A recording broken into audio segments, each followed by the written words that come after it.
सब बराबर है, इसीलिए तो बनाते रहे वीडियो चल रही है आप लेते रहे सर, बोल रहे हैं लेते रहे वीडियो आप। इसीलिए उन्होंने कहा है सब सब बराबर है, सर भी आते रहे, डॉक्टर साहब भी आते रहे, सब बराबर है, न कोई ऊंच है न कोई नीच है।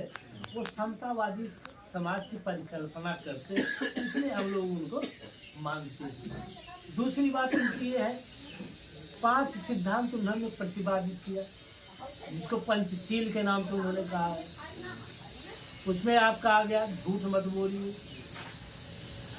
चोरी मत करिए, अन्यत्र महिला के साथ व्यभिचार मत करिए, नशा न करिए और बिना किसी कारण के हिंसा मत करिए। 5 हो गए। ये पंचशील पंचशील है। इसको पाली भाषा में, उनकी भाषा में धर्म के रूप में अलग कहा गया है, लेकिन हिंदी में उसका यही है। अब बताइए 5 चीजें हैं, इसमें कोई भी संदर्भ छूटा नहीं है। जब इसके विस्तार में जाएंगे, इसी 5 चीजों में सभी चीजें समाहित हो गई। अब धर्म की बात कहिए, स्टार्ट आप कर दिए थे ना, इन्हीं 5 चीजों का चालू कर दिए थे ना, चालू कर दिए थे ना, कोई नहीं कहता। तब ठीक है। आपके क्रिश्चियन धर्म भी नहीं कहता।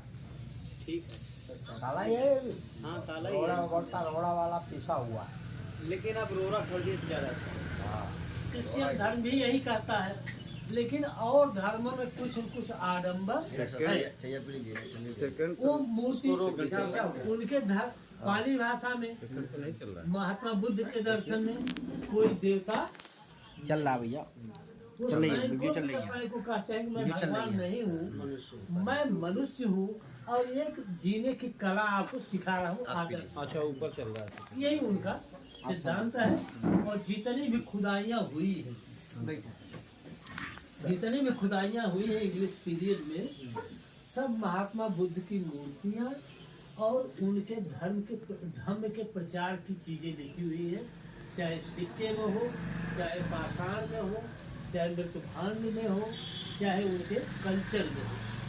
जबकि हमारे ब्राह्मण धर्म में ऐसी कोई चीजें खुदाई में नहीं मिली, और जब खुदाई में नहीं मिली न देवी देवता की मूर्ति, इसलिए माना जा सकता है उस पीरियड में देवी देवता की मूर्ति नामक कोई चीज नहीं थी। इसके मतलब मूर्तियां बाद में चल के बनाई गई और एक आडंबर धर्म का हम दिया गया। सर है और 1 मिनट सर। देखिए, हम पेरियार श्री शंकर सिंह यादव अधिवक्ता जीवानी से जो है, हम आजमगढ़ रानी प्रांत से हैं। हम आज आए हुए हैं। डॉक्टर साहब, आपका नाम परिचय दीजिए सामने से आप। डॉक्टर साहब सोहन यादव, अनौरा, मलिकपुर घर है अनौरा में। आज हम लोग डॉक्टर साहब की डिस्पेंसरी पे आए हुए हैं। डॉक्टर साहब की चर्चा क्या है? डॉक्टर साहब, प्रश्न क्या था आपका, जरा बताइए आप। बस बुद्ध धर्म, हाँ, बुद्ध धर्म क्या है, कैसे है, क्या यह जो है ये ब्राह्मणी मनवादी या बौद्धिज्म व्यवस्था या ब्राह्मणी व्यवस्था जो है में किस प्रकार अलग अलग है दोनों। तो भगवान बुद्ध ने कहा हमें भगवान मत मानना, तथागत गौतम बुद्ध ने कहा हमें भगवान ना मानना। और ये बातें कभी मत मानना कि किसी धर्म गुरु ने कहा है या किसी धर्म पुस्तक पे लिखी गई है या किसी ने जो है किसी की कही सुनी सुनाई बातें हम मानते हो। आप किसी बात को तर्क के कसौटी पे कसिए, अगर आपको अच्छी लगे, सत्य लगे, वही बात जो है आप मानिए। विज्ञान और संविधान के स्तर की कसौटी, विज्ञान और संविधान के स्तर की कसौटी कसेंगे, आपको सत्य मालूम हो रही है, जायज है, अच्छी है, वही तथागत गौतम बुद्ध की वचन है, त्रिसारण है। उन्होंने कहा अपने बुद्धम शरणं गच्छामि, अपने बुद्धि के शरण में स्वयं जाइए। उन्होंने कहा, कभी कभी आपने सुना होगा कि कुछ लोग कहते हैं आम बोलचाल भाषा में डॉक्टर साहब कि भैया ऊपर वाले जाने क्या हो गए, अब यहाँ तो लोग ऊपर वाले का मतलब क्या होगा, ये अपना ब्रेन, ये जाने क्या होगा। लेकिन इसका लोग दिमाग नहीं लगाते हैं। ऊपर कोई नहीं है, ऊपर तो आकाश है, ऊपर तो वायुमंडल है, गगन, तमाम चीजें हैं। लेकिन ये ब्रेन को लेके ऊपर वाले उन्होंने कहा, लेकिन ये हमको बदल दिए। हमको ब्राह्मणिक जो है, ब्राह्मणिक जो व्यवस्था थी और बौद्धिज्म में जो है, आप ही जान जाए, जो 7 दिनों का हिंदी में नाम है, 12 महीनों का हिंदी में नाम है, ये हमारे त्रिपिटक और जातक कथाओं में मिलते हैं। यह बौद्धिज्म का देन है। और जो इंग्लिश में 7 दिनों का नाम है और इंग्लिश में 12 महीने के नाम है, ये पुर्तगालियों ने बनाया है, या फ्रांसीसियों ने, ये जो है जो हमारे जो अंग्रेज आए थे उन्होंने इसको जो बनाया है। तो बताइए जो ब्राह्मण में जो है, जो ब्राह्मण जो है, जो मनुवादी धर्म व्यवस्था है, मनुस्मृति, इसमें क्या बनाया गया? किसी कल कारखाने को आविष्कार तो हुआ नहीं। उन्होंने महिला ढोने के लिए, कूड़ा ढोने के लिए वो मेहतर बना दिया, आविष्कार नहीं किया। हमारे जो है शुद्ध समाज ने कूड़ा ढोने के लिए गाड़ी बनाया, बैल पहिए का आविष्कार किया। पाषाण युग का डॉक्टर साहब नाम सुने होंगे, पाषाण युग आया, लेकिन उनके धर्म युग में कोई युग नहीं है। अभी किसी से पूछिए कि आपका धर्म कितना पुराना है, कहेंगे लाखों वर्ष पुराना है। तो पूछिए किस भाषा में लिखा गया है, कहेंगे संस्कृत में। अब संस्कृत भाषा किस सदी में आई? संस्कृत भाषा समथिंग 13वीं सदी में आई। जब संस्कृत भाषा 13वीं सदी में आई तो तुम्हारा धर्म कितना पुराना भैया? अभी तो 1000 साल पुराना है। हमारा बौद्ध धर्म जो है, तथागत गौतम बुद्ध का जन्म 563 ईसा पूर्व हुआ था। और जब सिंधु घाटी कालीबंगा की जब खुदाई हुई, उसमें जो सभ्यता, जो तमाम चीजें मिली, आज उस पे जो शिलालेख मिले हैं, जो लिखे हुए, आज तक पढ़े नहीं गए। तो आपकी अगर संस्कृत को भाषा रही होती तो आपके जो भी वहां लेख मिलते। अभी जो जल्दी ही संत कबीर नगर में कुछ जो है बुद्ध के जो है मूर्तियां मिली, कहीं खुदाई हो रही थी किसी पोखरे की, उसमें बुद्ध की मूर्तियां मिली। पुरातत्व वाले ने अपने पक्ष में अपने ले लिया, अपने कब्जे में ले लिया। अभी आप सोमनाथ मंदिर का नाम सुने सर है? वहां पे जो है उसके नीचे 3 मंजिला बौद्ध विहार है, उसकी लड़ाई सुप्रीम कोर्ट में चल रही है। जो लोग हिंदू हिंदू कह के रट रहे हैं, उनको ये नहीं पता कि ब्राह्मण ने जो है सुप्रीम कोर्ट में एक दावा किया था। सुप्रीम कोर्ट में एक दावा किया था, मैं हिंदू नहीं हूँ, हिंदू कोई धर्म नहीं है। सुप्रीम कोर्ट ने उस समय सन 1995 में उसने कहा हिंदू कोई धर्म नहीं है, हिंदू जीवन जीने की एक धारणा है। सन 1995 की सुप्रीम कोर्ट की जो है वो है, जो डिटो है। अब बताइए, तो हमारा हिंदू धर्म है कहाँ? जब हिंदू धर्म की बात करते हो तो अभी जल्दी ही राम मंदिर का प्राण प्रतिष्ठा हुई है। जब प्राण प्रतिष्ठा हुई है तो उसमें यह दिखाया गया है कि उसमें धोबी है, चमार है, छोटी जातियों के पैसे उसमें नहीं लगेंगे, अछूत जाएगा।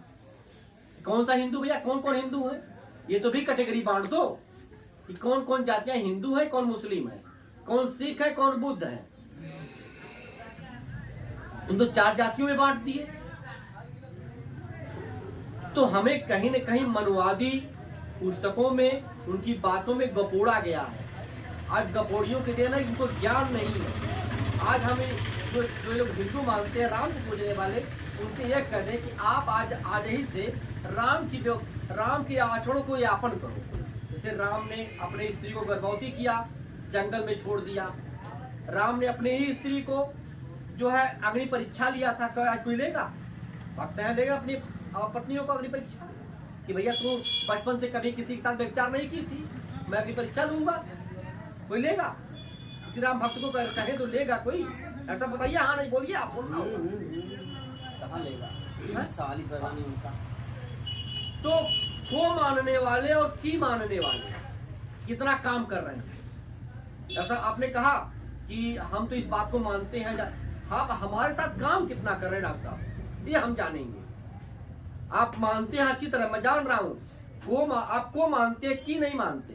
की मानते तो शायद हम लोग की पहल होती डॉक्टर साहब। आप करें सुबह आप कि मैं 1 घंटा का समय दे रहा हूँ, फला घर मृत्यु हो गई है, हम लोग उससे कहेंगे भैया वैसी का होगा, भैया तेरा ही मत करो, पाखंड है, अंधविश्वास है, आप हमारे साथ चलिए। तब हम मानते हैं डॉक्टर हमारा साथ दे रहे हैं। और वो माने, वो तेरा ही करे, हमसे नहीं मतलब है। हमने कहा इतिहास में लिखा जाएगा, वो भी हमको गाली देके कहेगा, फलाना आया था, कहा था कि जो है कि हम तेरा ही हमारा बंद करवा रहा था, लेकिन वह समय में इतिहास में लिखा जाएगा डॉक्टर साहब, हमने 50 घर कहा है, 2 घर तेरे ही बंद हुई। हम का तेरे ही बंद कराना छोड़ देंगे? हम पाखंड पे हमला करना छोड़ देंगे? हम तो उस दिन प्रण कर लिए कि हमको जेल जाना होगा चलेगा, लेकिन हम पाखंड और अंधविश्वास पे करारा हमला करेंगे। आइए अभियान पूरे भारत में चलाएंगे। अरे बेटा, इसी के साथ हम अपनी बातों को विराम देते हैं, वहाँ भी समय लेना है। लोग, मेरा अपील है, लोग साइंस जर्नी देखें यूट्यूब पर। यूट्यूब पे साइंस जर्नी जिनको अभी भी इस पाखंड पे और देवी देवताओं पे या उनके ग्रंथों पे विश्वास है, वो लोग यूट्यूब पे साइंस जर्नी डिबेट देखें, क्योंकि उस डिबेट में प्रमाण मांगे जाते हैं, साक्ष्य मांगे जाते हैं। अगर वो साक्ष्य देने में सक्षम हुए तो इस बात को मानिए, अगर साक्ष्य नहीं दे पाते हैं उसकी झूठी बातों को मत मारिए। साइंस जर्नी कहता है कि भास्कर, शंकराचार्य का भास्कर जो है, पहला भाष्य लिखे हैं शंकराचार्य, उसमें गीता के दूसरे चैप्टर में लिखा गया है, अहीर जो है नीच, पापी और चोर है, यानी अपमानित किया गया है। और अंतिम जाके चैप्टर में भी कहा है कि यादवों ने, अहीरों ने सभी कृष्ण की पत्नियों को चुरा लिया, इसलिए बहुत चोर है, पापी है, डकैत है, अधम है, नीच है। तो अगर आपको अहीरों को, यादवों को अधम, नीच, पापी कहा गया जिस ग्रंथ में, उस ग्रंथ का अनुसरण आप क्यों करते हैं? या तो आप मानिए तो मैं नीच, पापी, डकैत, चोर हूँ, साइंस जर्नी, ठीक। अगर मानते हैं कि मैं नीच, पापी, डकैत, चोर नहीं हूँ, तो आप उसको न मानिए, दोनों में से एक करिए, दोनों में मत कीजिए। इसी तरह से महाभारत में भी है, जैसे गीता में है, गीता में है तो महाभारत में कहा, कृष्ण के मुंह से कहवाया गया कि वर्ण की व्यवस्था मैंने की है। कहने का मतलब ब्राह्मण पढ़ेगा, पढ़ाएगा, क्षत्रिय रक्षा करेगा, वैश्य क्या नाम के ये बिजनेस करेगा, शूद्र तीनों की सेवा करेगा। अगर कृष्ण ने ही कहा है कि तीनों वर्ण मैं